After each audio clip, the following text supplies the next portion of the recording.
Hear the hunger in my voice, they used to tell me to speak up. The problem was of what I was saying, they couldn't keep up. Instead of moving around with some patience, they tried to speed up. It got colder than a bitter bitch, found me a way to heat up. What's a favor for a favor if we all didn't make it? Kept it 100 with everybody, but they just gon' change. I ain't get caught up in the hype, cause I ain't feel like I made it. Couldn't picture me here now, but here's your moment to frame it. And I ain't never understand that self-entitlement spirit. I felt your vibe, I don't wanna get near it. Before I made the appearance, I took a second, took a look in the mirror. This God, Lord, the only thing that I fear. Y'all got me fucked up. It's all passion, it's tradition, it ain't fashion. It's no action, they make threats and it's still passing. I think massive, no respond, that's still tact. Y'all should quit rapping. Cheap shots, I'm cinematic. I ain't average, I'm an overthrow fanatic. How I go, you lose and win like asthmatic. I got first, that's automatic. I'm the best in my division. In the ghetto like the pigeons, in the hood like the engine. You a bird for that chicken. I don't fake split decisions cause my mind made up, nigga. We in the end of time, but my time ain't up, nigga. I was young and running wild and wide-eyed like a cabbage patch. I had to get it, it's vivid, adapted to my habitat. It's certain shit I won't do,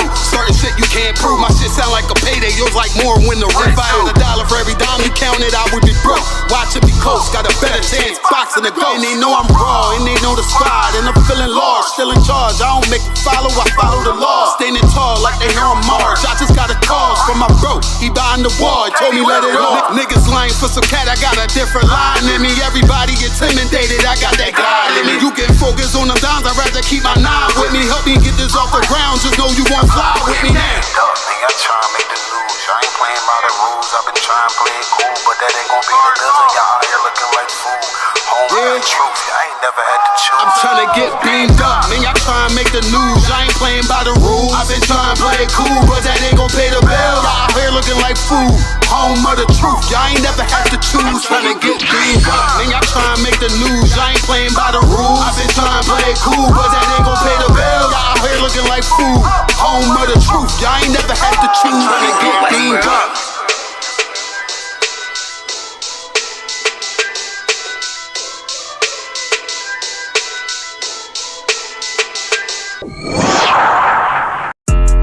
Yeah, those are messed up, no. Bad news is to beat your home, nigga. Yeah. Go on, get on that ass real quick one time. 144, baby. They said you get on, you gon' represent. I said, of course. Soon as they crank that beat, I ride that bitch just like a horse. She about to go dumb, yeah, bitch, me whole guard. Yeah, ain't know they call me Obi-Wan. I come with the force. You gon' ride, yeah, of course. Get it lit up like a torch. You even low on this law, told that bitch is either or. Yeah, I know them niggas ain't cut like that. I swear I'm to our core. Wait up, let me make a call right quick. I'ma start another war. I was hurting when she left, but I don't care about any part. I need a Vaseline like my Nina Puffer bar. Took a Zoc, watch the dark. Matter of fact, like a dart. Any problem, let them come. We gon' snatch they soul like Shang Tsung. Put them out of service, keep them tools like Miss Hopper. Try to hold me, it's way too late. I'm headed straight to the safe. Throw that one up like a trophy. I'm that nigga, ain't no debate. Told them boys we taking over. Call them up like set the date. This shit a piece of cake. Yeah, my bitches came from Whole Foods. Told them put on that top 3. Then bring me my house shoes. Don't make excuses, make moves. These niggas ungrateful, gotta show them UPK rules. I'm making hits like I can't lose. They said you get on, you gon' represent. I said of course. Soon as they crank that beat, I ride that business like a horse. She about to go dumb, yeah, bitch, me whole guard. You ain't know they call me Obi-Wan. I come with the force. You gon' ride, yeah, of course. Get it lit up like a torch. You even low on this law, told that bitch is either or. Yeah, I know them niggas ain't cut like that. I swear I'm to our core. Yeah, I just got off the call. I'ma start another war. Spit a plate up with my niggas, get your knife and your fork. He ain't locked in with the count and with you speaking to me fart. Yeah, I just took the floor. Ain't no cowards in my campaign. They can't stop the campaign. Tell them bring the champagne. They know I'm a champion.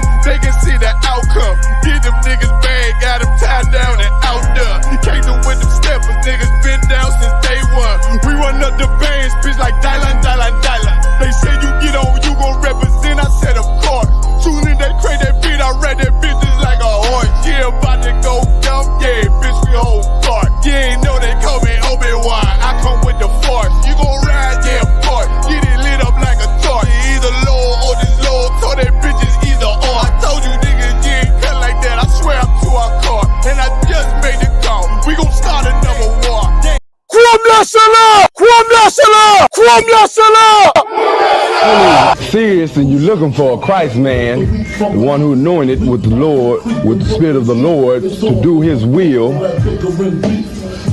I'm that nigga.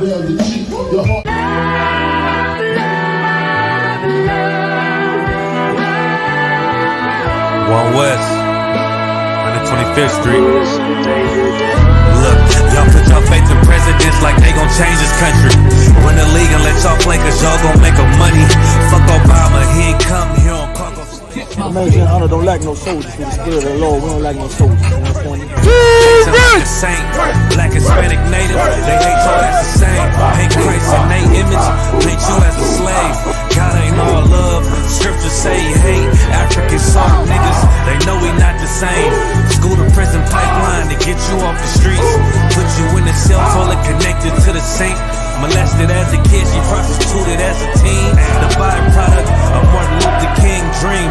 They just took the yoke off, my nigga, we ain't free. We living bleak in these wastelands of poverty. If you don't know the truth, then the lie sound promising. Prophecy, gift and the curse. Dylan started killing, they was sitting in church. Black folk forgave him, man, this shit is absurd. You should never love your enemy, that shit ain't gon' work. Yeah, fuck dying on your knees, you better die in glory. Man, I joined the UPK, taught me the art of warring. I took a nigga life like mine to be recognized. I feel that pain every day, it can't be reconciled. Pops banging, my sister a prostitute. My brother got life, and somehow I still found the truth. War ready, no cowards, no excuse. Fuck reparations, you can't bandage no open wounds. Blood on the leaves, body swing hung from a noose. I was on a run in Nashville and I found the truth. I called the school, classes being held by the shock on my life. I want to be a gangster like a cop. Do this for my brothers, real brotherhood. Everything we do, we got it out this book. My nigga, I can never be no African. UPK the only authorized acronym. I'm passionate. Hey, Shalom, Yahweh Shabbat to all the brothers, Yahweh Shamar, Alathan Basham, Yahweh Shai to all the sisters. I'm Priest Officer 500 Barak Yalla with the I.S.U.P.K, which stands for the Israelite School of Universal and Practical Knowledge.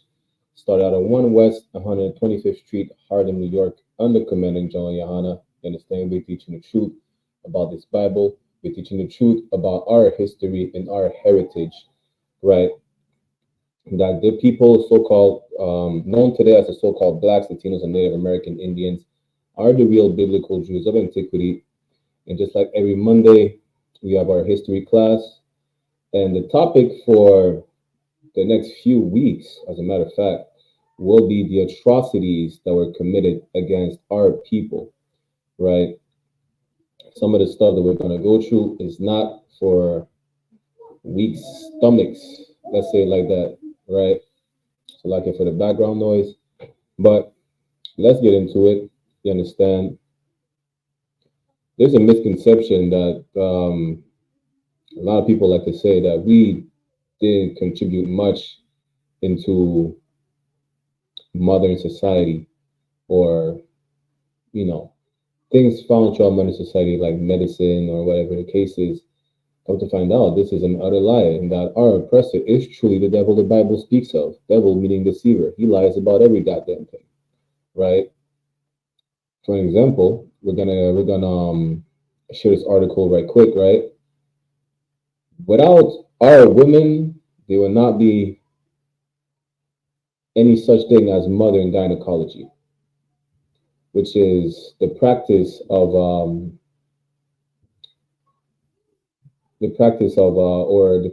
study on how to, the medicine of the woman anatomy. Let's say it like that, right?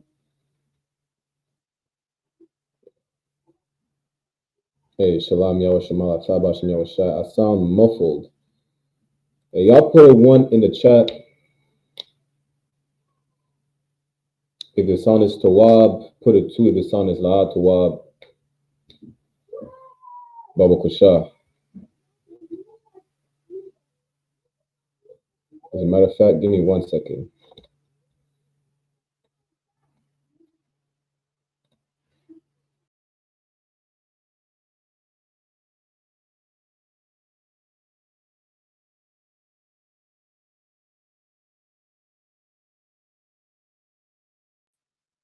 Does this sound better now?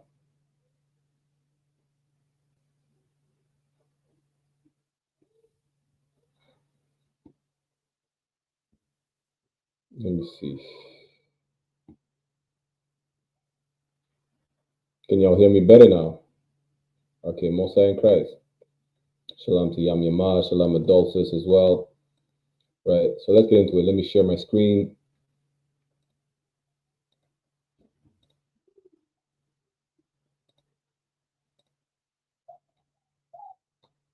So we'll get into, let's start with him, the father of modern gynecology, right, who performed shocking experiments on enslaved women.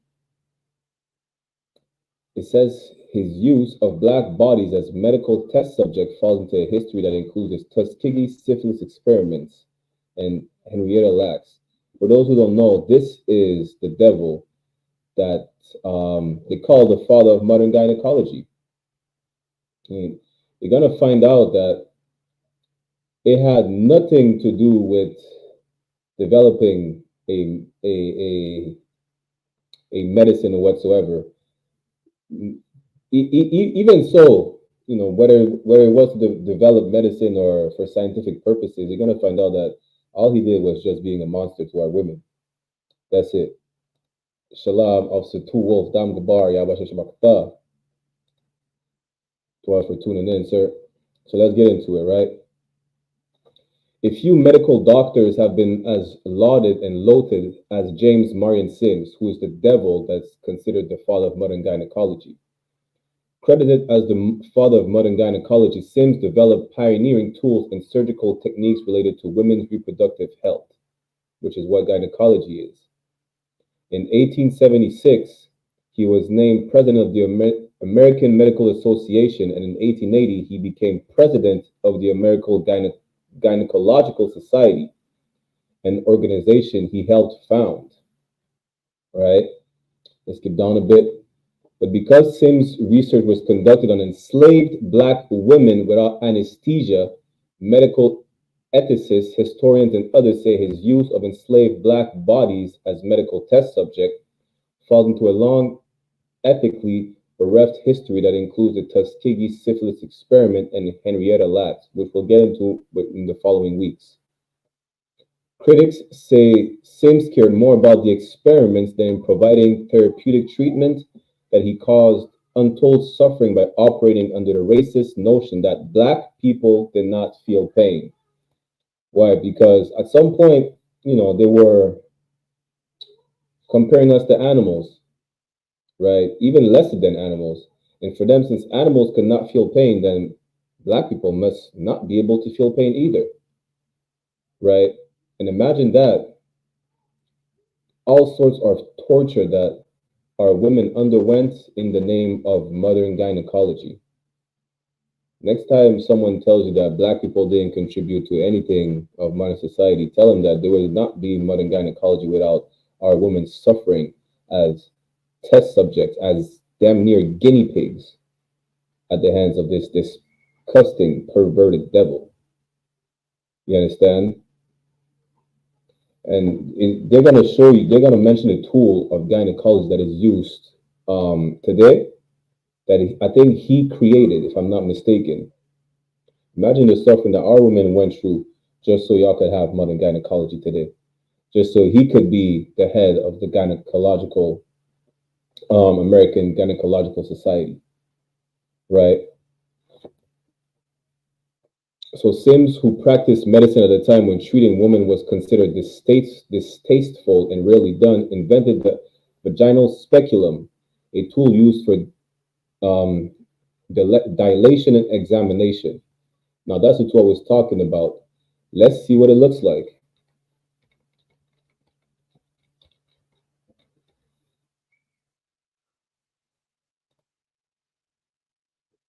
Give me 1 second. I'm gonna pull up this picture right here.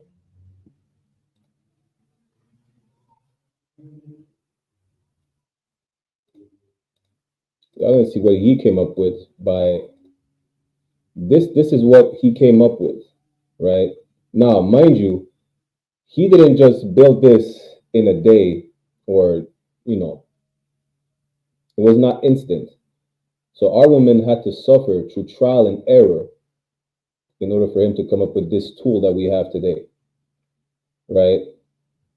Which is the speculum they're talking about. He also pioneered a surgical technique to repair the fistula, a common 19th century complication of childbirth in which a tear between the uterus and bladder caused constant pain and urine leakage. The point is, listen, whatever he came up with, our women suffered. That's the point, right? And he was a racist, this despicable, perverted devil. His defenders, because not everybody was talking about him in a bad way, right, say that the southern-born slaveholder was simply a man of his time for whom the end justified the means.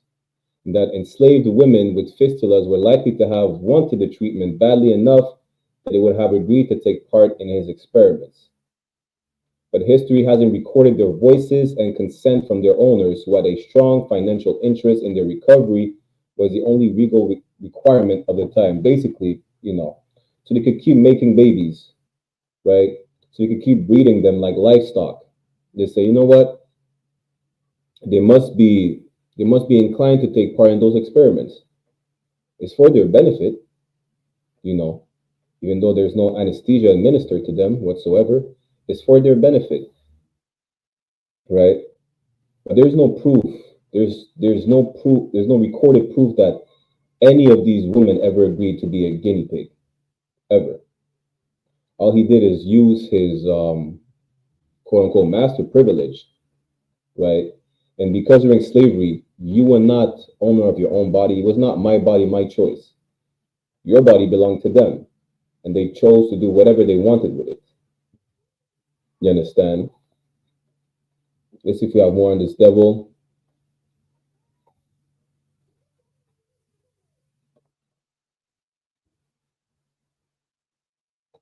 So let's see if the patient consent. Sims wrote that the woman had clamored for the operations to relieve their discomfort, meaning what? They were damn near begging him. That's what he claims. But whether they consented or not was never captured in any other historical record. So it was just his word against, whoever disputed it. And back then, no one disputed the words of a slave master. It was absolute. As Bettina Judd, assistant professor of gender, women, and sexuality studies at the University of Washington, points out, consent isn't always about whether you can say yes. It's also whether you can say no. Here's the thing. Even if they could say no, right, they would not. Because consequences would come with going against your master. You understand? Damn right. Al-Sadat Gabar said the white man is the damn devil the Bible speaks of. He is a monster. And he's a pervert. Right? Because, as we previously read earlier, it had nothing to do with research. He was just curious. That's it. He was just curious. Let me see how the slave box operates. That's it. He didn't care about any discomfort, any complications with childbirth or whatever the case is. He was just curious. Nothing more, nothing less. Now imagine how much of a sick individual you have to be to be curious on how, the woman reproductive system of a slave operates, just to start treating them like guinea pigs. And there was no operation table. We were probably just operating on them in front of everybody or in the horse stable. You understand? That's it. So let's move on with this devil, right? We're gonna make a whole class on the the medical genocide, or even the chemical warfare that they did against us. And he's gonna be included in the class. We're gonna give a full breakdown on him. But basically, that's one of the atrocities that we went through, right, at the hands of these oppressors. So whenever they say, you know what, slavery was over, today you have access to all types of medical aid or whatever the case is, you shouldn't complain. Well, the reason why we have access to all this medical knowledge is because we were guinea pigs they tested on. We were the guinea pigs they experimented on in order for you to have modern day gynecology. Damn, what about the dentists today? You didn't know that they experimented on us as well during slavery, right? And as a matter of fact, today there's something called a food guide, which we're going to get into just now, right? The food guide that we have today is the result of experimenting on Native American children. But y'all didn't know that. The reason why you know you need certain nutrients to be able to go by the day is because they experimented on Native American children by preventing them from getting such nutrients and just seeing the effects of the lack of nutrients in a child. That's how you got food guides today, right? Let's get into that. Again, like Dam Gabar said, the white man is the devil the Bible speaks of.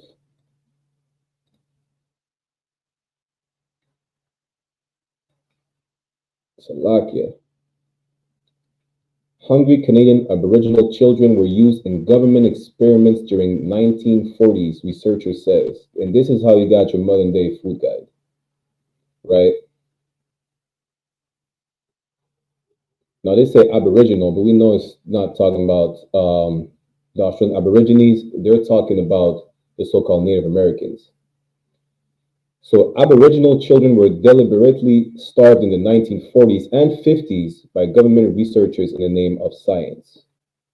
Milk rations were halved for years at residential schools across the country, right? So now,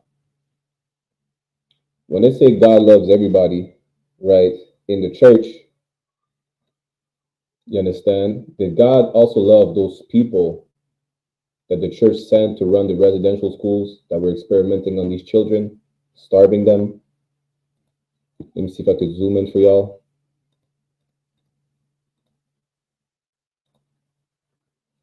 Essentials vitamins were kept from people who needed them. That's how you know today you need vitamin D, vitamin C, B, or whatever the case is, because they were keeping the vitamins from these children and seeing the effects of them lacking such vitamins on a daily basis. Dental services were withheld because gum health was a measuring tool for scientists, and dental care would distort research. That's how you know you need to brush your teeth every day, or you're going to get tooth decay. You understand? That's how you know the reasons of teeth rotting. Because, how you call it again?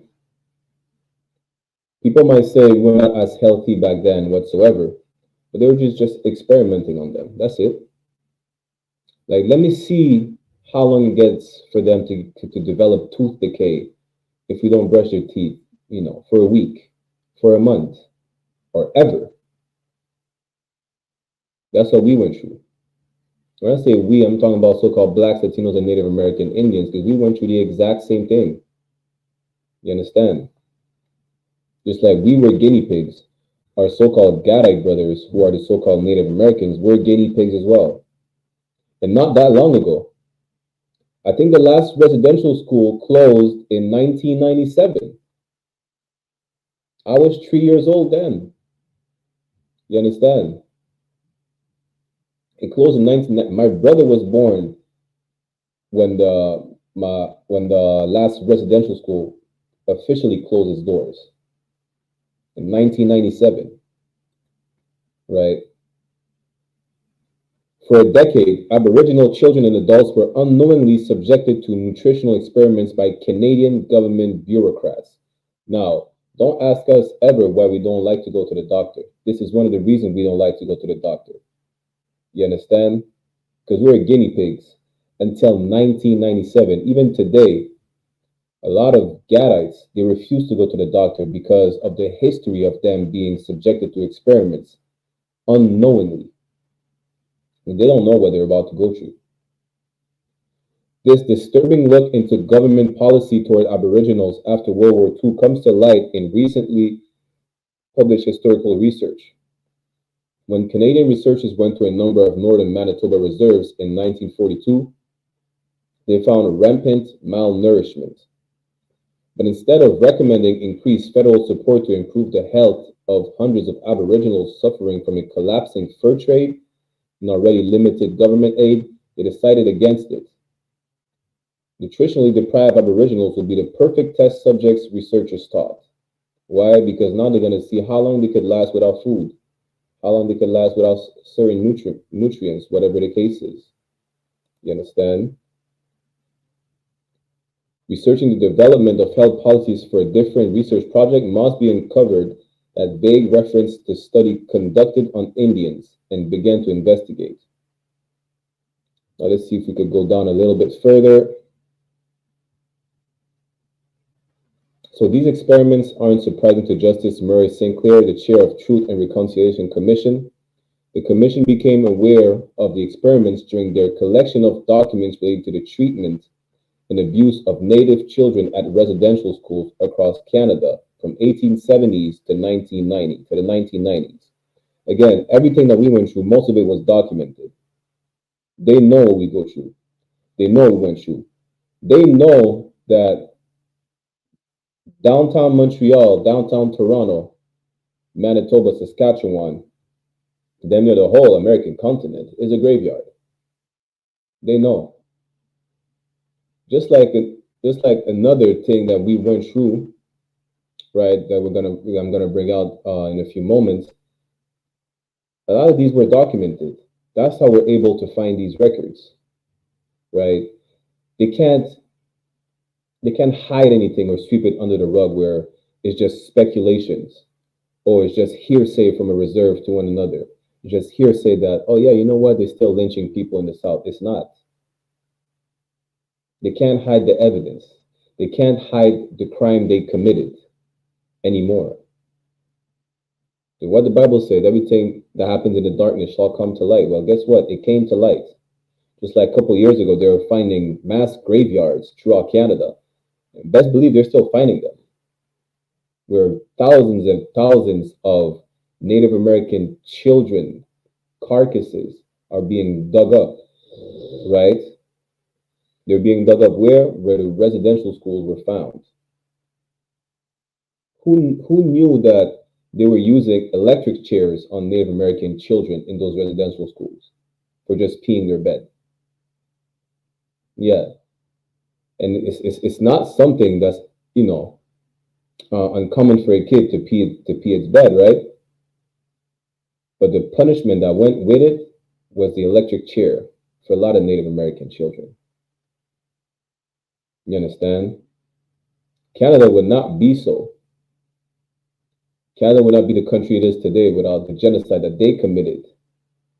You wouldn't have the food guide that you abide by today without the experiments that they did on those Native children. Until 1997, that's when the last residential school was closed. And a lot of these children in those residential schools were kidnapped from their parents, or they were coercing the parents by saying, listen, we're going to put you to jail for preventing your child to go to school. The parents did not want to go to jail. They let their children go to a residential school, not knowing the trauma that they would suffer over there. Right? Let's keep reading a bit more and then go to the next article about what we went through. Again, we're going to go over these atrocities that we went through for the next couple of weeks so that y'all could understand that our oppressor is a monster and he never deserved our love or compassion. Like anyone who has any remote sense would understand that today we understand that the Palestinians should not love the Israelis. The Israelis, so the so-called Jewish people, should not love the Nazis. You understand? A prey should not love its predator. We're the only prey on earth that show love, forgiveness, and compassion to its predator. That's why these history classes in the next few weeks are going to be so important, so you can understand that they never deserved your forgiveness. They still don't. You understand? They were starving our children just so you could say 1 apple a day keeps the doctor away. The white man is the damn devil the Bible speaks of. Now, let's see if we got more on this, right? It says they decided that isolated, dependent, hungry people would be ideal subjects for tests on the effects of different diets. In the 1940s, there were a lot of questions about what are human requirements for vitamins. Malnourished Aboriginal people became viewed as possible means of testing these theories. Again, we're nothing but test subjects to them, right? These experiments are abhorrent and completely unacceptable, said Andrea Richards, spokesperson for Aboriginal Affairs and Northern Development Minister. The first experiment began in 1942 on 300 Norway House Cree. Of that group, 125 were selected to receive vitamin supplements, which were withheld from the rest. So damn near half were given the vitamins, half were not given the vitamins, so that you could study, maybe, maybe we need vitamin C. And how long would it take to see the effects of the lack of vitamin C, right? At the time, researchers calculated the local people were living on less than 1,500 calories a day, and normal healthy adults generally require at least 2,000 calories a day. How did they figure that out? Because they were testing on Gadites. In 1947, plans were developed for research on about 1,000 hungry Aboriginal children in 6 residential schools in Port Alberni, British Columbia, Kenora, Ontario, Shubenacadie, Nova Scotia, and Lethbridge, Alberta. One school for 2 years deliberately held milk rations to less than half the recommended amount to get a baseline reading for when the allowance was increased. Meaning what? So for those who don't know, the residential schools, it was like basically they were living on government allowance, right? So they were like cheating the system by saying, you know what? This is what's required, so this is what we need. You understand? That's basically what they were doing. At another school, children were divided into one group that received vitamin, iron, iodine supplements, and one that didn't. One school depressed levels of vitamin B and wanted to create another baseline before levels were boosted. That's why you know how many vitamin B you need throughout the day, throughout the week. You know you need vitamin D. You know what it's for. Again, because they're just using us as guinea pigs, right? So basically, we're going to leave it at that. That's just how you got today's food guide. 1 apple a day keeps the doctor away because it tested on Native American children. And they withheld vitamins and supplements from them during the residential school period. And this is the same people that we're told to love who did that. These are the same people that committed a genocide against them. These are the same people that told the Gadites in Canada, listen, if you elect me prime minister, I'm going to provide you with clean drinking water. That was 7 years ago. They still haven't got no clean drinking water. They legalized marijuana though. You understand? But they didn't give them clean drinking water. Right. Now let's move on to the next that was documented. Don't forget that all these atrocities we're going through right now, right, that we're looking into right now, we're committed against the residue of our people. Not the residue, we're committed against our people, not even the residue, because it's like we went through this throughout the Americas, from Canada to the islands to Central and South America. We're about to get into also what happened in Europe as well. You understand? So make sure y'all tune into these history classes every Monday, right? Now, let's see what happened during slavery. Apparently, this is what they call a folklore or a legend, which is really not. It really happened, right? But here's the thing. Let's bring out these precepts. You're gonna understand why it's hard to talk about. It's not hard for us. It's part of our history. It's hard for them because they're ashamed. You understand? This is Obadiah chapter 1, verse 10. For thy violence against thy brother Jacob, shame shall cover thee. It's hard for them to speak about what we're touching on for the next couple of weeks because they're ashamed that even it gets so bad that even them, they're like, damn, this is how bad we were. Yeah. It got so bad that even them are ashamed of themselves, which they should be. Be so ashamed that you bow down and kiss the boot of the prophets to apologize for the cruelty that we suffered. You understand? Now let's get into this so-called quote-unquote American folklore, which actually happened. It is not an urban legend. It is not folklore. It's a fact. Matter of fact, it's part of the thumbnail of this class. It's called alligator bait or gator bait, right? It says depicting African American children as alligator bait was a common trope in American popular culture in the 19th and 20th centuries. The motive was present in a wide array of media, including newspaper reports, songs, sheet music, and visual art. Just like this one right here. You understand?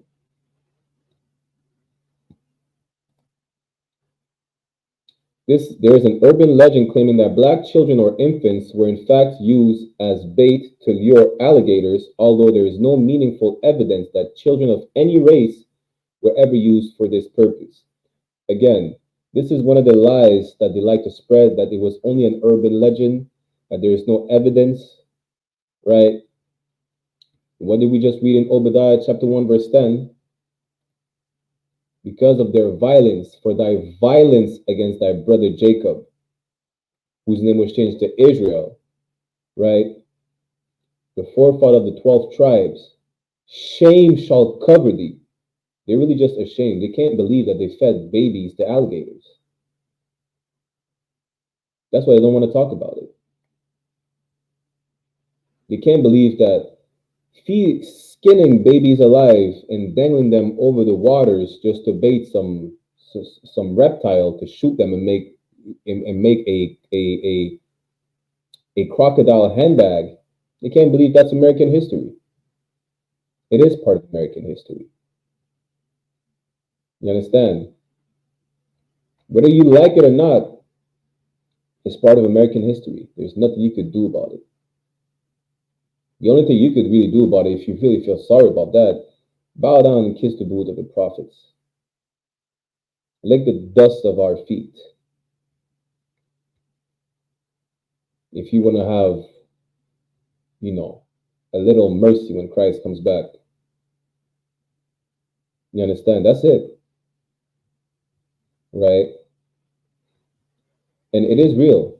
It's not folklore. It's not an urban legend. The reason why it's not documented, that the victims cannot voice the cruelty that happened to them, is because, damn, there's no remains. Gators eat bones. There's no remains. Of course the victims can't speak. Already a toddler can't speak. Imagine a toddler that's skinned alive and that's in the belly of an alligator. Now let's go to this other article, which is from the Jim Crow Museum. Let me see if I can zoom in for y'all.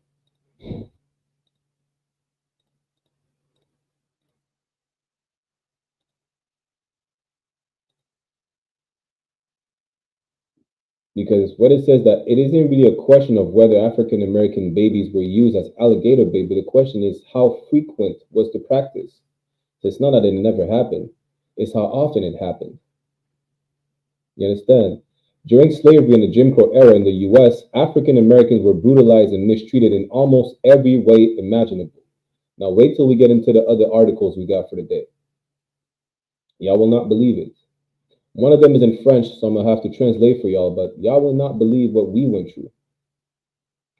If there was a way to kill, maim, oppress, or use an African American for any reason, it more than likely happened.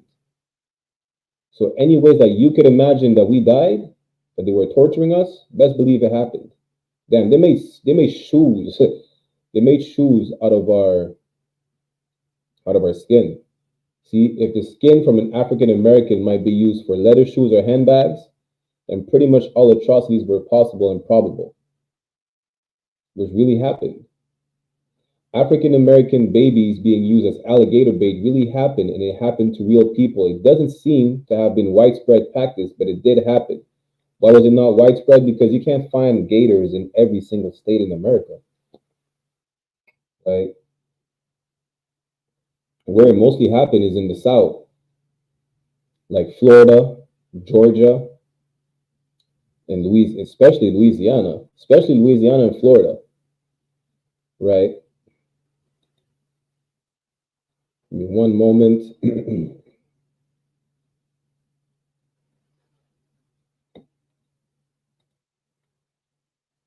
This article right here says a 2014 article in the Miami New Times agreed that these claims are supported by good research. Has been pretty well documented recently that slavery during and into the 20th century, Black babies were used as alligator bait in North and Central Florida. So what they say earlier, Wikipedia will tell you there is no actual evidence. It's never been documented. This is an article, a 2014 article from the Miami New Times, because they know the history of Florida. They know the history of America. And if you don't know about the history of America, the South, those racist bastards in the South are proud of their history, regardless of how gruesome it is. One of the most frequently cited sources for said documentation is the Jim Crow Museum, which is the site we were from just now, at Ferris Gate University in Big Rapids, Michigan, which does in fact house artifacts such as postcards, knickknacks, and product packaging and the like, demonstrating how pervasive derogatory imagery of Black people was in American popular culture right up through the mid-20th century. They would make even songs about us. Mammy's Little Alligator Bait. Shelved in the museum alongside the many stereotypical representations of Pekingese, which is a racial slur applied to African American youngsters or children, which is where, if you hear a lot of Jamaicans or just, English Benjamite speak, they call the children Pekingese. It's just how they pronounce Pekingese, right? Speaking fractured English, eating watermelon, catching possums are similar cartoonish portrayals of Black children and sometimes Black adults as worthless alligator bait. Let me see if we could get to the part where it says that they were literally skinning the babies alive above the water just so they could shoot an alligator and make a handbag. That's it. Give me 1 second. And that see right here, you will see that's one of the racist songs that they made from us. Hush, baby, don't you cry. Mommy's little picnics gwine to get a present mighty soon. When the stars am a peeping and the moon I'm a creeping, then your mommy's gwine to sing this tune. Shut your eye, by and by, man will whip yo if you cry. Someone am a coming through the gate. Go to sleep, don't you peep. Listen to me tell you your mommy's little alligator bait. These are real songs, real tunes for us. You understand? But let me see if this is the article. If not, I'm gonna make a clip for y'all how basically they were skinning the babies alive above the waters. And for those who, I don't know, for those who never went fishing, if you go fishing and you see the way that you make the bait splash in the water, they were making the baby splash in the water for the gators to come. You understand? Give me 1 second.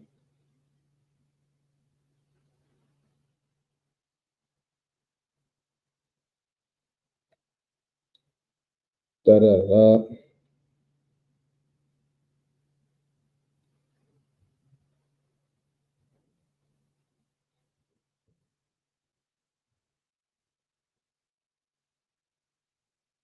So it might be another article. I'm gonna get it for you next time, right?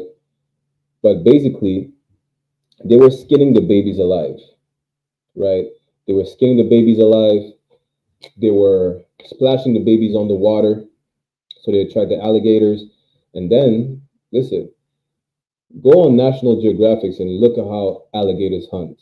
Look the damage the alligator could do to an antelope, to a goddamn horse, to a pig, to whatever it eats, to whatever it puts in their mouth. Lord be with the babies. You understand? Why do you think the scripture said, happy shall that be when you dash the little ones across a tree trunk or a stone? I'm just paraphrasing. Right? This is what we went through. And it gets worse. I don't know how it can get worse than that, to be honest. But the next articles, you will see that the things we go through, listen, it's really undescribable. All you need to remember is that these are the same people that you decide to love today. These are the same people you decide to hug today. These are the same people you decide to say, you know what, let bygones be bygones. These are the same people Martin Luther King wanted to associate himself with. These are the people Martin Luther King lusted after. Listen, there's no animal that is as cruel as our oppressor. You understand? Let's go into Derby's Does.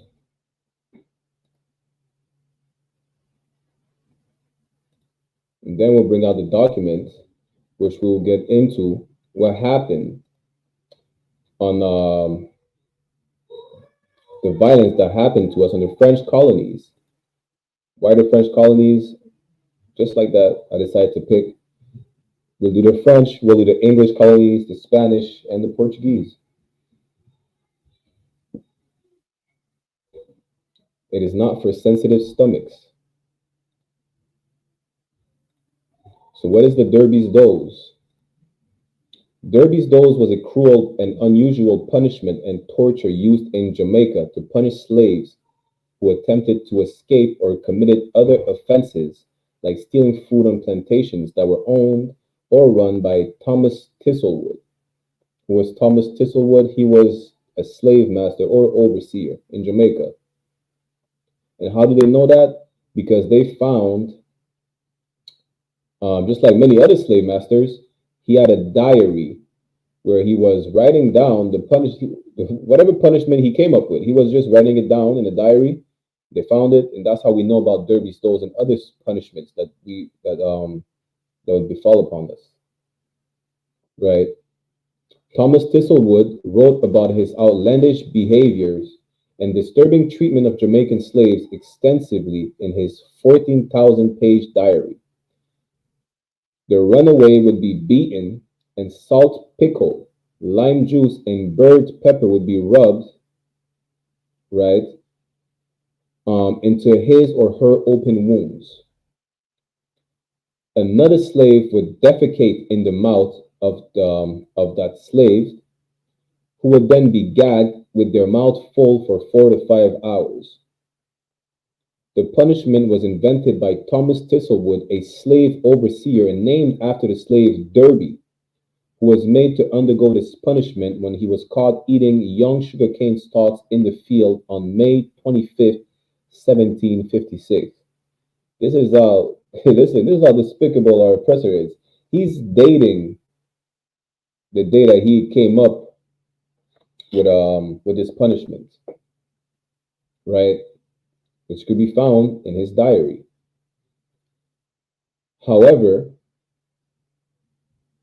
historian Douglas Hall points out that Derby's Does was so called because it was often administered by one of his slaves called Derby. So Derby was the first, and not the last, but he definitely went through it more than once. Where, listen, good night, Lord be with these brothers. May Derby rise again and have Thomas Thistlewood on his plantation in the kingdom. You understand? But now let's get into this French document, which is not better than the other ones. Let's go into all these atrocities that we went through in the French colonies, and then we'll go over the French colonies, the English ones, the Portuguese, the Spanish. If y'all want the translated documents, y'all could just message ISUPK Montreal directly at gmail.com, and we'll give you the translated document. Shalom, says Yahweh Shema, Thabashem Yahweh Shai. Let me share my PowerPoint.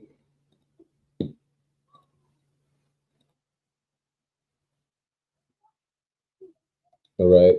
So this document comes from the Hall in France, which is a multidisciplinary open access archive for the deposit and dissemination of scientific research documents. Whether they're published or not, the documents may come from teaching and research institutions in France or abroad, or from public or private research centers. This is where we got this document from, which was well studied. As well, you have different sources such as other slave master diaries and such, right? So now let's see let's start there, right? So I'm going to translate every single slide for y'all because it's in French. It says, when Christopher Columbus came in 1492 to discover the Americas, the Europeans see these new lands as the promised land, right? Where they can make a lot of money, basically. But once there, they needed people to work that land. So the first thing they did is to enslave the so-called Arawak Indians, Caribs, Taino, and such in the mines and their first plantations. The thing is that it was not really fruitful because they were just dropping like flies. They were dropping like flies, as we know, not only because of the disease they purposely brought over there, but also because they were working them to death, right? So afterwards, they started bringing what they call the engagés. The engagés is more, you could use the term indentured servants, right? For a period of 36 months, which is 3 years. But these, it ain't go better because they were raping, they were just drunk and criminals that were raping all the residue of the natives over there. That's what they were. So around the year 1517, because they then slaughtered all the natives, Bartolome de las Casas, right, went to speak to Charles V, which is Carlos Quintos, and they claimed that he showed them a way to go to Africa and to get the labor over there, which was a lot of us who came to the islands from West Africa. So between the 15th and the 19th century, what they call a traite négrière is a transatlantic slave trade. What they're saying over here is that capturer avec la complicité de leur, meaning we were captured by our own, which we know is a lie because we're not Africans. We only dwelt there temporarily after 70 AD when we had to flee the Roman oppression. We fled into the continent of Africa, right? And then we were sold unto these devils who were looking they knew who we were, but they were looking for more labor, right? Laborers.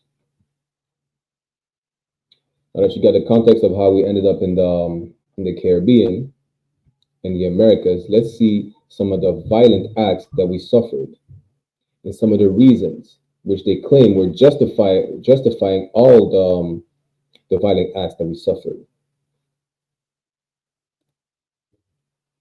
So they said there were numerous reasons for them to commit those violent acts against us, right? And we're going to look at the French colonies for now, like I said. Now, with those violent acts, just so they could quote unquote regulate them, gonna see they were basically saying that they came up with what is called the Code Noir, meaning the Black Code, right? Was damn near an instruction booklet on how to treat your slaves. And maybe a lot of y'all heard about the Willie Lynch letter. The Willie Lynch letter is not an authentic document, but the Black Code is. I'm not saying the Black Code necessarily inspired the Willie Lynch letter, but it would not be too far-fetched if to find out that it did inspire the Willie Lynch letter. The only difference is that, again, the Willie Lynch letter is not an authentic document. The Black Code is an authentic document that was authorized by King Louis XIV of France, right? So now, as they're saying, there are two types of violence. There was the violence under the economical stimulant, meaning if for the French, it's not that they were so focused on bringing blacks over there for humanitarian purposes or altruism or even religious purposes, as they might say, but as per John Hope Franklin, who was an American historian, right, the reason for a slave is money. That's it. They need to make money, but they're not willing to do the work. They need someone to do the work. They need someone to till the ground. They need someone to pick the fruits. They need someone to sow and reap the product that they sell. They need the product to sell the product. That's crazy, right? And basically they were saying that the black man is first and foremost, he's a tool. And he's really like cattle, which is one of the reasons they call it chattel slavery, right? And they're saying that a slave was expensive. That's what they're saying right here, right? But it was expensive, but it did come with its benefits because he's going to make you a profit, meaning whatever money you spend on that slave, you're going to make your money back in about a year or so. You understand? Here's the thing now. Here's what they're saying is that that tool of work had a short lifespan. Therefore, you had to damn near overwork him or her to death just so you can make as much money as you can during that short lifespan, right? Maximize the profits from those slaves before they just wither away, which is really an understatement, right? But they're also saying this. Even though they were trying to overwork the slaves, these slaves were really lazy, right? So what Alexander Wimpfen, who is Alexander Wimpfen, who is an explorer, which is another term for colonizer, was saying, le noir aime le repos, non pour en jouir à notre manière, non pour retrouver dans le calme les jouissances morales qu'interrompt l'activité physique, mais pour ne rien faire, car ne rien faire a toujours été la première passion de tous les peuples de la zone torride. Meaning, black people love to rest. Not like white people love to rest. Not to rest, not to enjoy peace and calm and serenity, right? That comes with physical activities. But they just like to rest because they don't like to do shit. That's what he's saying. Because not doing anything is our number one passion for people that come from a arid zone, meaning a hot zone. Hot as in a hot climate zone. That's what they're saying, right? It shows you that how much of these racist bastards did not care that we needed to rest. They thought we were just lazy. Even though they were overworking us to death, they just thought, you know what? These niggas is lazy. That's why they want to rest. That's why they don't want to work. Now, when it says Salakia, besides economical reasons, right? They're saying there were other multiple reasons for them being violent against us. One is to make sure that we do the work. As you will see, that they needed to maximize the profits and that it was a lifetime investment.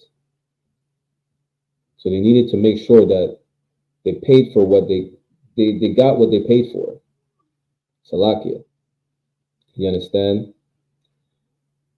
And at any given moment, basically, they could just resell the slave because they didn't need it anymore.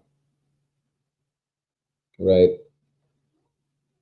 But just like you have obligations, let's say when you buy a car, whatever the case is, to fix it, to maintain it, the slave master, they have no obligation towards their slaves. They did not need to feed it. They did not need to clothe them. They did not need to give them any shelter whatsoever. He was just, he was basically, okay, see how crazy that is? Because even today, right, white people take care of their tools. They fix the drill, they make sure the saw is proper, they make sure the blade is sharp. The slave is a tool you don't take care of. You use it till it's unusable. That's basically how we were viewed. You understand? But again, with the Black Code, which was a manual on how to treat your slaves, there were always a cheat code in the Black Code, right? And there were always little clauses that were protecting the slave master, even though it was quote unquote to protect the slave, to not have the slave master abuse of his power, right? So Salakia, we don't need that one.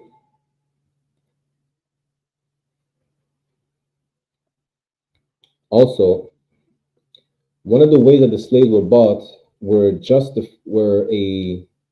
justification for the violence that they were subjected under.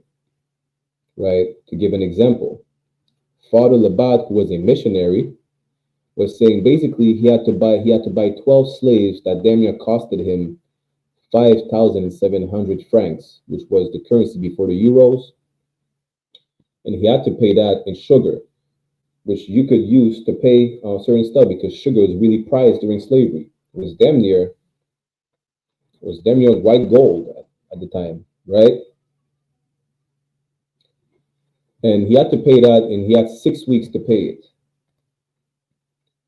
The thing now is because the slaves were expensive, they were damn near angry to pay for slaves. So they were taking out their anger on the slaves. That's basically it. You understand? I'm just giving you a little background on the reason why we suffered some of the things we suffered according to them, according to their research. Then you're going to see what we suffered. It's not pretty, right? Also, another lie that they like to say is that not all white people could have been slaves because slaves were expensive. Here's the thing now. It says right there, right, that a lot of times, because the slaves were expensive, most of the time the slaves were acquired by credit. You understand? And you just had to pay back in either product like sugar, you had to pay back over time, sugarcane, rum, tobacco, whatever you were producing on the plantation. Sometimes you just had to pay over 3 years. Just like today, you get a credit card, you have to pay over a certain amount of time. They were doing the same things with slaves. That's it.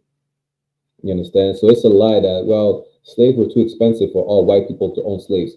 You could buy a slave on credit. You understand? And as Victor Schulcher is saying, that un esclave, au bout de 3 ans de travail, Il pouvait mourir au besoin ou sous les coups de son maître, meaning that after 3 years, the slave was useless. Just like a car that is losing its value, a slave will lose their value after 3 years of work. And you could either let them die or beat them to death. That's what they're saying. At the liberty of their masters. Right? Give me 1 second. Also, one of the reasons that we were so beaten often is because depending on what was going on an international level, meaning what?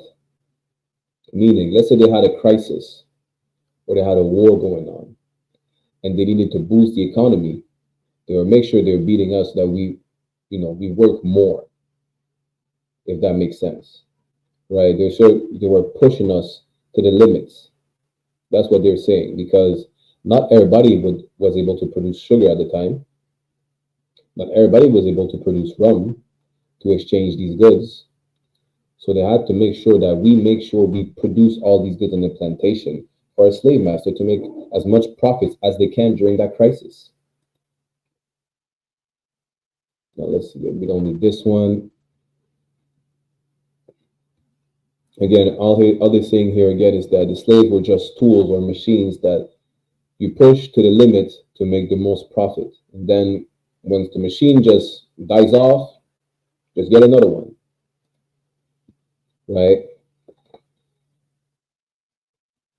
1 second.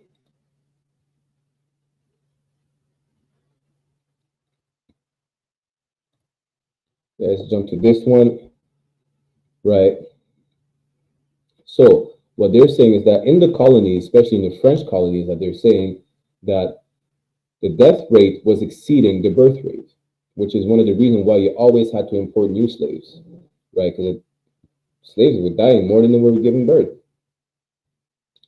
And just like Benjamin Froissart, who is an abolitionist from Switzerland, right? He said, really, it was not the climate, it was not necessarily the diseases which we were suffering from that were killing us, but the number one reason for the slaves to die was the treatment at the hand of their slave masters. Just so that the slave master could be rich. And sometimes it was not shocking for a slave, that after 8 to 10 years, he would just die. It was not shocking, it was a regular thing. But imagine slaves dying even before 8 to 10 years. And the death rate is exceeding the birth rate. You understand? Our oppressor is just a vile animal. Now, another type of violence is the violence of imperative security. Meaning what? That's how they kept us in check. That's what it means. That's how they kept us in check. Not only so that we make sure we do the work, right? But also because we outnumbered them. You understand? We outnumbered them near 3 to 1. So just to make sure they kept us in check, to make sure we do the work and we don't slack on the plantations, they also have to keep us in check to break our spirit of never trying to rebel, which clearly failed, right, at some point. But listen, it was so brutal that at some point you can't take it anymore. Some slaves are going to rebel. They're going to risk it all because it's either we rebel, we fail and we die, or we work and we die. At the end of the day, we die nonetheless. What they're saying right here is that we outnumbered them 3 to 1, which make it dangerous. So they were forced to make us submit to them. They were forced to keep us in check in the most gruesome way possible, right? As you see right here, the last paragraph says, the father Labat said that even in 1724, it would damn near seem like the Antilles or the West Indies was only populated by so-called black people. It's because it seemed like that a risk of insurrection or revolt was inevitable, right? And he quoted himself, "On a résisté jusqu'à présent que par une faveur particulière du ciel." He's saying that so far they only resisted insurrection and revolts because the Lord was with them. The Lord was not with them, really. It's just that he was not with us. That's it. You understand? Salakia. So now here, just to give you an example of these numbers, the first column is the numbers of whites, right? Depending on the island. So to 14,000, give or take 14,000 whites, you had damn near 20,000 people of color, which is what they called, like, you know, mulattoes or natives. And then the slaves, which is the blacks, they had 300,000. So imagine already, without counting the people of color, there's 300,000 slaves to 14,000 white people in Haiti. What is today Haiti? To 10,000 white people, there's 70,000 slaves in Martinique. Then for Tobago, there's 425 masters and there's 12,000 slaves. So you could understand how they would definitely not feel safe. Imagine this to be 425 white families compared to 12,000 black families. Imagine that. Of course, these are individual numbers, but imagine that, to put in perspective on how they will not feel safe to people that they oppress and that they beat up every day. Right?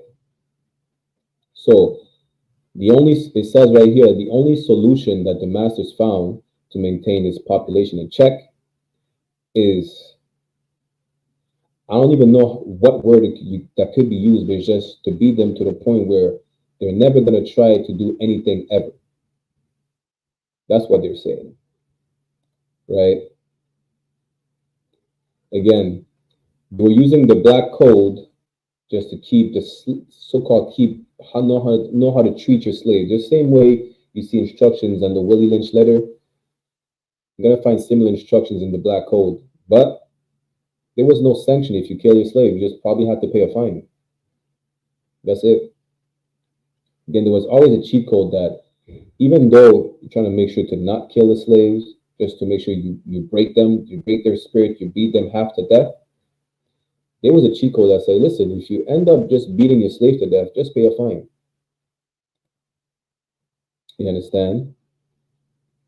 Again, what it says right here is that the black code was blessed by King Louis XIV, right, for the French colonies, and was used until 1848, which is when slavery was abolished in the French colonies, except Haiti. Haiti, they didn't abolish slavery, they freed themselves, right? Now let's see some of the violent acts that were perpetrated against us. You understand? For whatever reason, whether it's for economical reason or just to keep us in check, right? So it says right here that that violence in itself, right, gave birth to barbaric acts that was so listen, it's just unbelievable how barbaric these acts were, just because they were allowed to be as violent as they could be, right? So as Father Pluchon, who is another missionary, says, the image of the cruel master is not a legend. To say that some masters were not as bad as others, no. It's not a legend, and it's not like this. It's not adding to the story. To say that slavery wasn't that bad, some slave masters were not that bad, that's just sugarcoating the whole history. Literally. It was bad. It was even worse than what we think. Picture it like that. You see how bad it is in a slave movie? Documents like this one will make you understand that those movies are sugarcoated. It's worse than just getting whipped. Even the ways they had multiple ways of whipping us. It's worse than, they say, Nat Turner after his revolt, was tarred and feathered and quartered. It's worse than that. Didn't even show that in the movie. But if you know, you know. That's why you need books such as The Delectable Negro, when they were actually eating us. The gator bait, even the gator bait, like I said, I couldn't find the part where it says that they were skinning our babies alive, newborn babies, straight out of the womb. You see how you might, if you ever went fishing and you use live bait, you might find a little frog, break its legs, put it on the hook for the fish to get the, yeah, we were the frog on the hook. You understand? They would break the baby's legs and dangle it above the water. So whatever information you get, imagine just it being 10 to 20 times worse. Right? Let's read a bit more. Le système de l'esclavage a offert aux planteurs toutes les occasions de satisfaire leur penchant naturel à la violence. Meaning what? Because of the system of slavery and how they were allowed to be, they were basically allowed to be violent, it satisfied their violent side. It's like, you know what? We have, it's like we don't have any restraints. We're allowed to not have any restraints on the punishments we're allowed to administer to these slaves, who are not even human, who are barely animals, and who don't even feel pain. And also because of the fear. Now, add in the fear factor of you beating up someone every day that they might, fight back. So that sadistic side of you, and you being fearful of them actually taking revenge, they were just doing the most. And they were doing the most, and they were coming up every time they had to come up with something even worse than the day before. You understand? Even a woman whose name is Caroline Houdin Bastide documented that there were two different categories of violent acts, right? There were the legal violence and the illegal violence, which is tomato at the end of the day, right? Meaning there were violence that was enacted on a slave for a so-called quote-unquote legal reason, like it was justified. Then there was the illegal violence just because the slave master felt like it. That's it. For instance, right?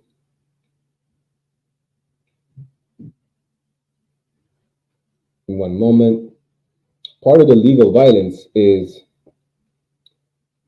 one of the first violence that they were enacting on us was branding. Whether it's branding with initials, with a hot iron, or carving our skin with a blade, that's part of the first thing they did to us.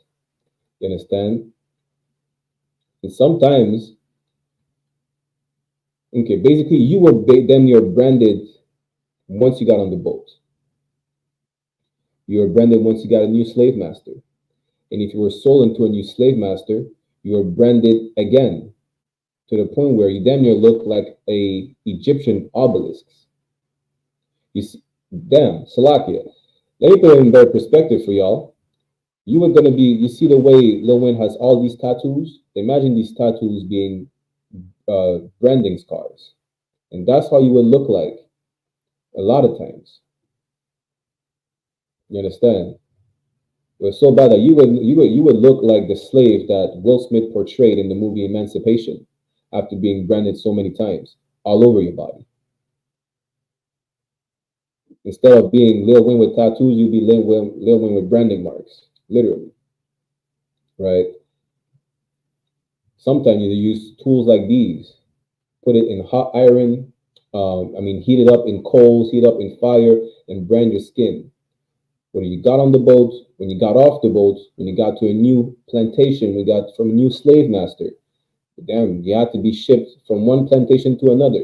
You are branded all over again. It didn't matter what age you were. It didn't matter if you were a newborn, if you were a toddler, if you were a man, if you were a woman, if you were old or young, you are branded. You understand what the scripture says? we got sold to a people that doesn't show favor to the old nor to the young. They don't care. They were applying that hot iron on your skin regardless. Right? Salaki, let's go back there. Now, another tool they were using, right, is the whip. The whip was damn near, as they say, it was damn near, they're saying that it was the soul of slavery. Why? Because it was the tool that was most used during slavery. It was used in the morning. It was used as a bell to make you know that it's time for something. It was used for you to wake up. It was used for you to relieve you from your job. It was used for you to let you know it's time to go to work. Yeah, they were whipping you to let you know go to bed. That's what they're saying. You understand? It was damn near, as I say, it was the soul of slavery. That's what they're saying, right? And it was made of leather, of strong leather, right? And in the French colonies, they had a term, they didn't use the term to whip a slave. They used the term to carve a slave. Why? Because it was not about just inflicting pain on you. They needed to leave a mark. Most of the time, they were gashing wounds. You understand? And it was at the discretion of the slave master on how many times you get whipped, how many times you get carved. The slave master could have been your accuser, he was your judge, and he would sentence you, and he would enact the judgment. You understand? And depending on the gravity of whatever you did, right? Some slaves would not get less than 29 lashes. As you can see right here, on a vu pour punir un esclave requérir et administrer 29, 50, 100, voire 200 coups de fouet. A lot of slaves were just getting 29, 50, 100, or 200 lashes. If not more. You understand? And just like Benjamin Froissart, one more time, who is an abolitionist, he was basically saying that the transatlantic slave trade gave birth to acts so cruel that everything was imaginable. As you can see right here, this is one of the ways that we were punished, right? There was multiple ways of us being punished. As you can see on the left, the slave master is enjoying watching the punishment with his family, while another slave administers a punishment to one of his brothers, right? And again, there were multiple ways of getting whipped, right?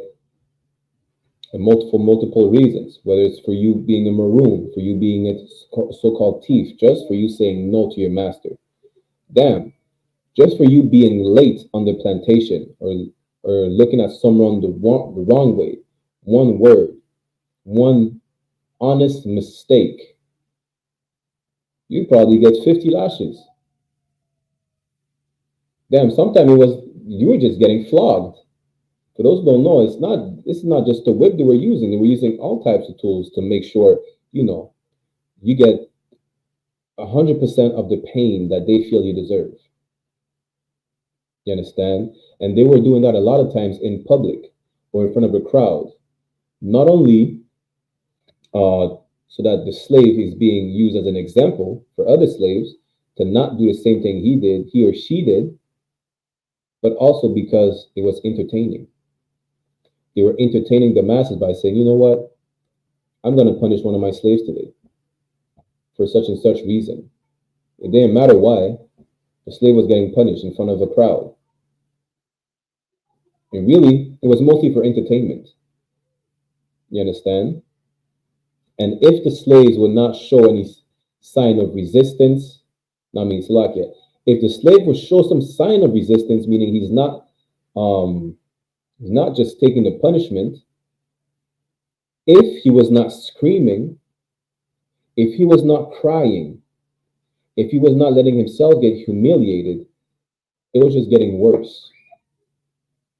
You understand? It was getting worse. As they call it right here, they had multiple ways of whipping the slaves. The first one is called the 4 how the slave is laid down flat on his stomach, naked, tied up to 4 spikes, and being whipped on the back, which is what we just seen right here. Then there's this way right there, which is la brimbal, or the brimbal, how you're tied up by the hands, or as they're going to explain as well, they would say the ladder, where they tie your feet and hands to a ladder and proceed to whip you, right? And also they're saying that women were not, how you call it, women would not escape such fate, even if they were pregnant. What it's saying right here is that lorsqu'une de ces malheureuses femmes était enceinte, un trou était creusé dans le sol pour y loger sa grossesse, pendant qu'elle recevait les 29 coups de fouet réglementaires qui déchiraient ses chairs. So even as a pregnant woman, even if your belly started to get bigger because you're pregnant and you cannot lay flat on the ground, what they would do to Salaki, quote unquote, accommodate you, right? They would dig a hole in the ground so that your belly fits in the ground, so that it appears that you're laying flat on the ground. And they would lacerate your back with at least 29 mandatory lashes. And most of the time, either you would give premature birth or you were going to suffer a miscarriage. And this is the same people we're told to love. This is the same people Martin Luther King marched and told us, that he had a dream that that little black boys with little white girls and little white boys with little black girls walk hand in hand together. Probably 100 years before, those little girls at a certain age, when they got pregnant, were getting their backs lacerated for whatever reason. Those little black boys were getting flogged on a ladder for whatever reason. Just 150 years before Martin Luther King told us to march with these damn devils. You understand? And besides the whip, they were using other tools, such as they call it a pizzle, which is let me see if I can pull up a picture for y'all.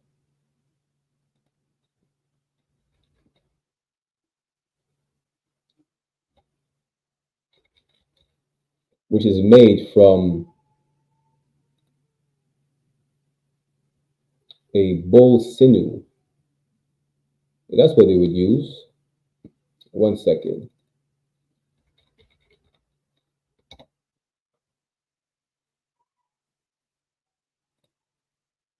Let me stop sharing my screen.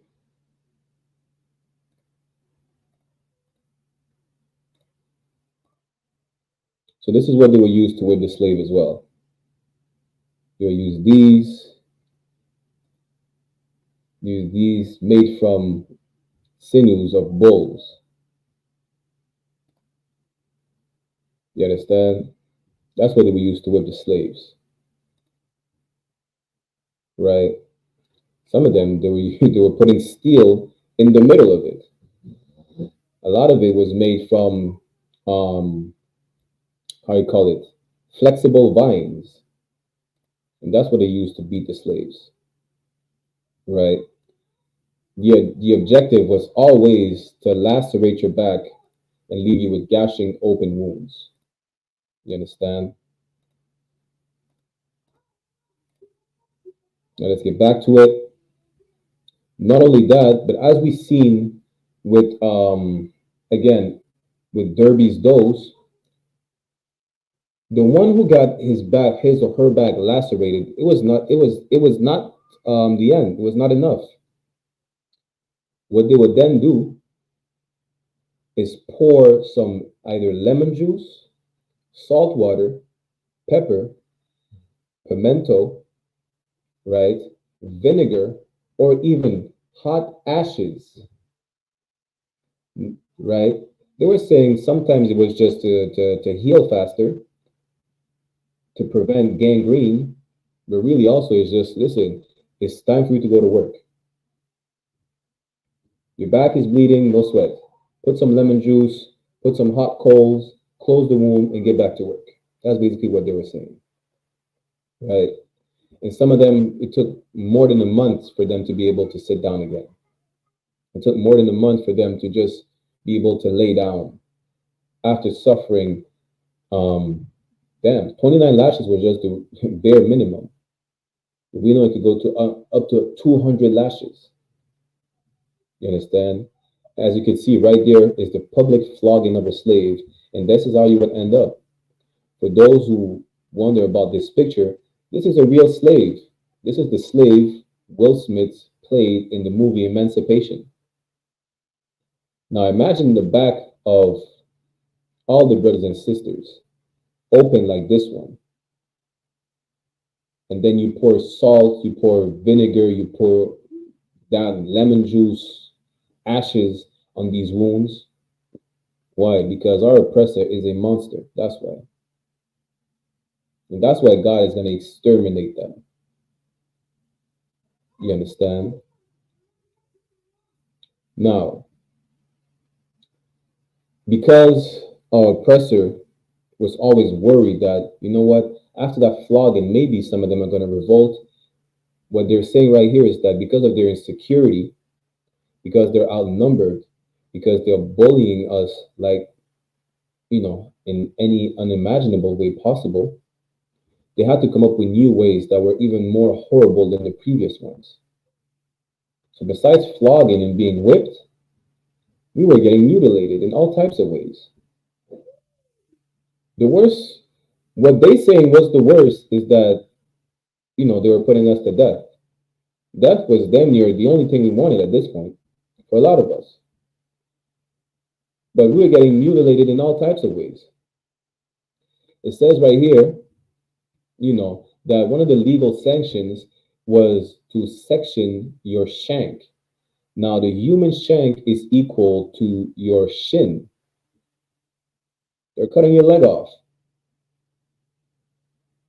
But then again, they still need you to work, so they're not going to cut your leg off. They're going to come with all types of ways to mutilate you. As you can see right here, it says that the master would sometimes just cut your ears. Where I'm from, Martinique, there's a term called zorey, which just means ear in Creole, which is how you would call the slaves. It's just a derogatory term that comes from slavery. Why? Because they used to cut our ears during slavery. They would cut your ears and they would mark you.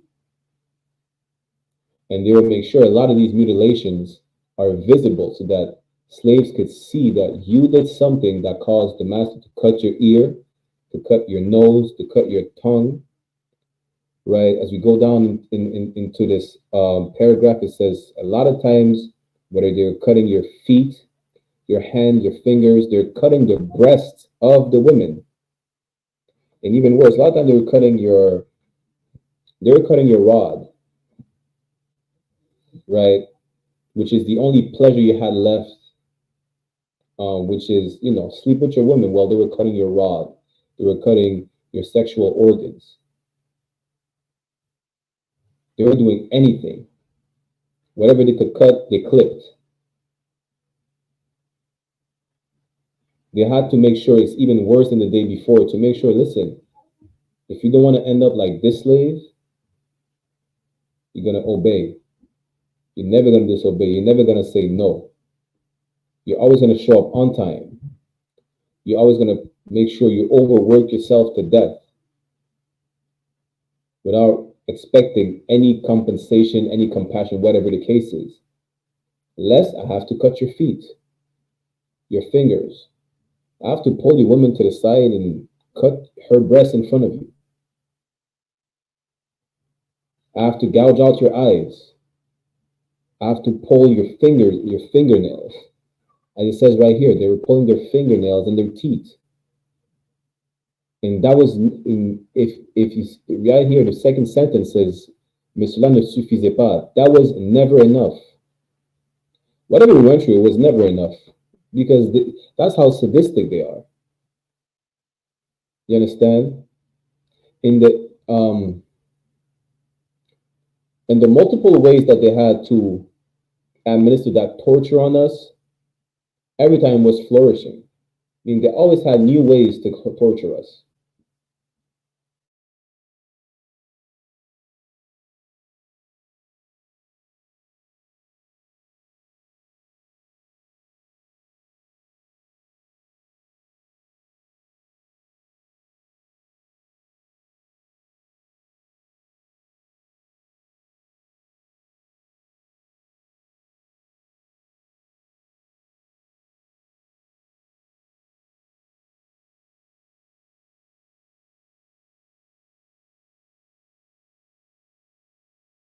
That has any burnt damage on your skin.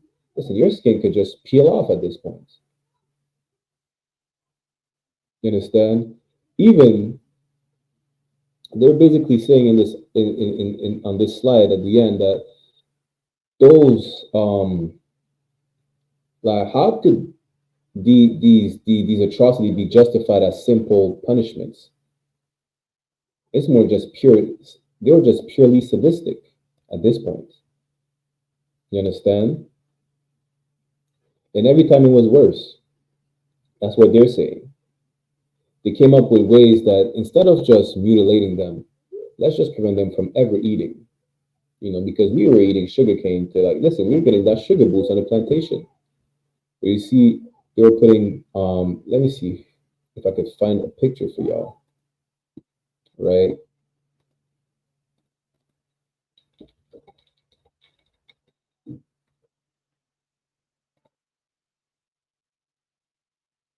Most High in Christ, that's the perfect picture. They came up with tools to prevent us from eating the sugarcane and be able to work all day long. And the iron yoke on our mouths. Like these I'm showing you right here.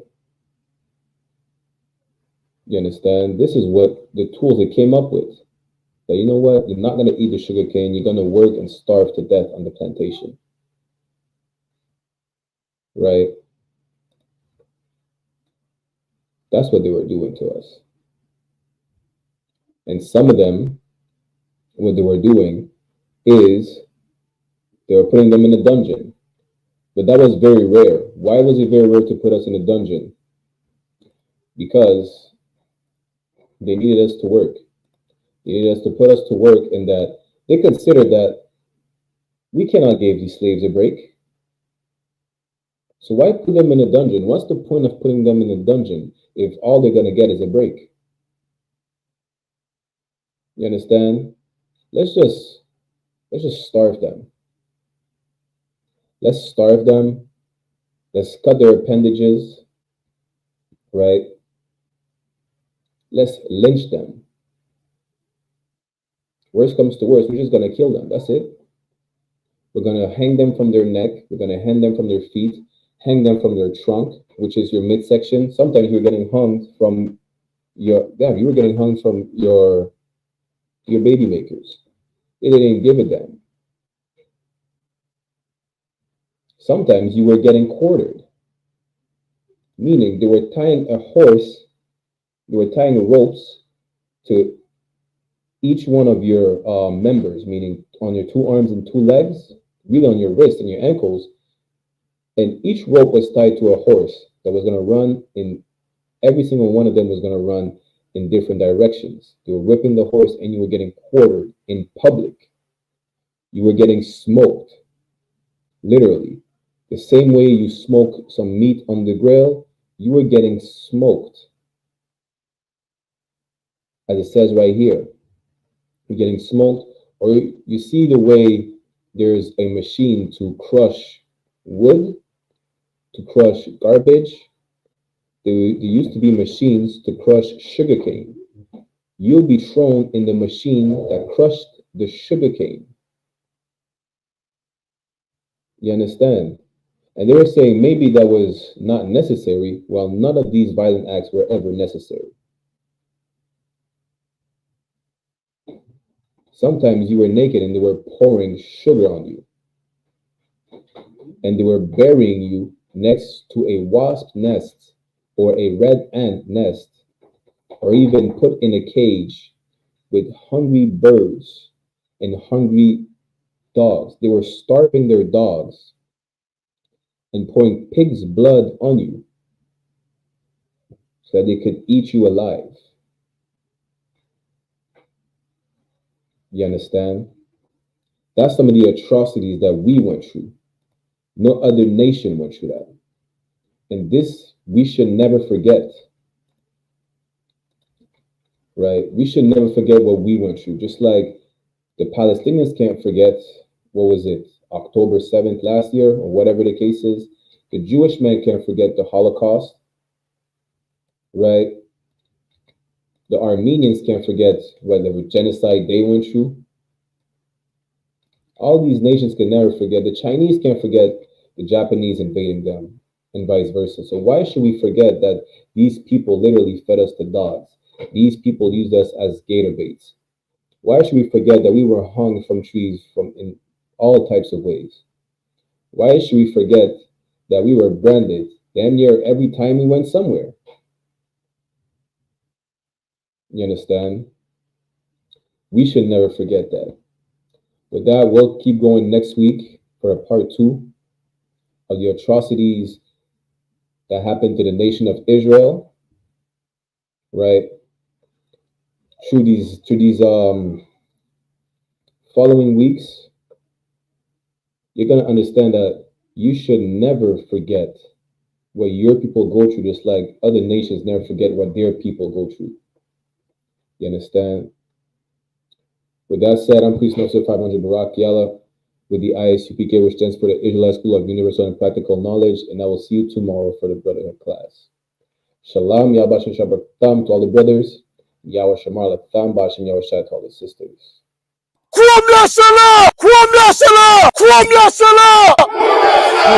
Serious, and you're looking for a Christ man, the one who anointed with the Lord, with the Spirit of the Lord, to do His will. I'm that nigga.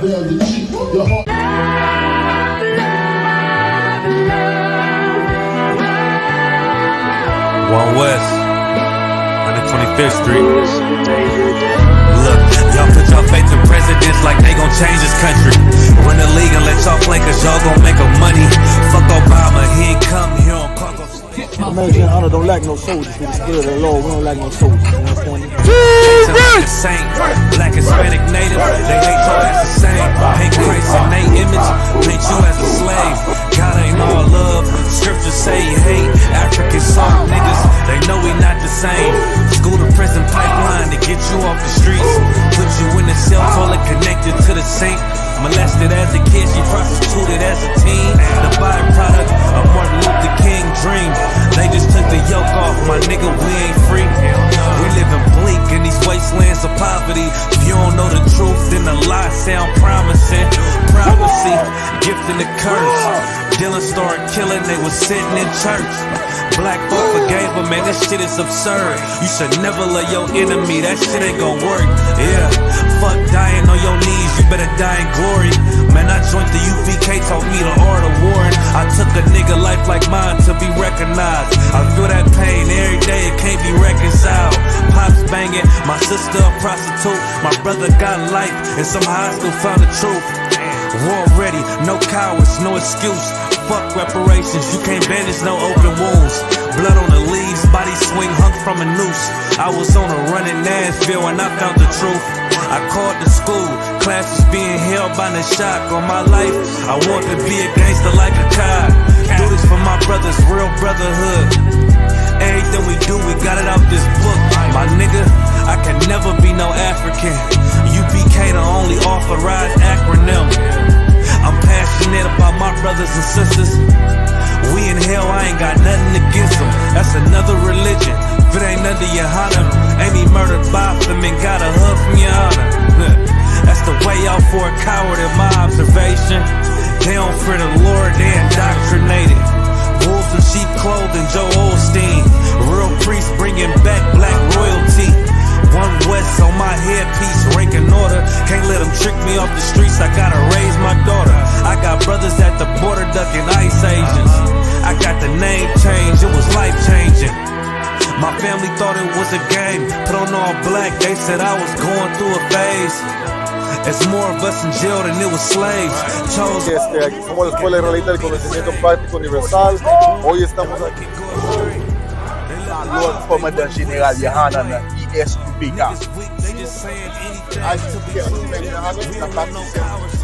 This is what Commander General YAHANNA did. This is what he did. First camp, I cut off all my dreads. I took an oath when that oil hit my head. Niggas capping like they lids. I'm a priest, I never stick no fork in no pig. I was dead till I found out how to live. This brotherhood taught me how to be a man. I came back to my roots, I had to dig. A couple gaps I had to bridge. I got a rib, I'm married to this work. You wanna serve the Lord, he ain't in the Christian church.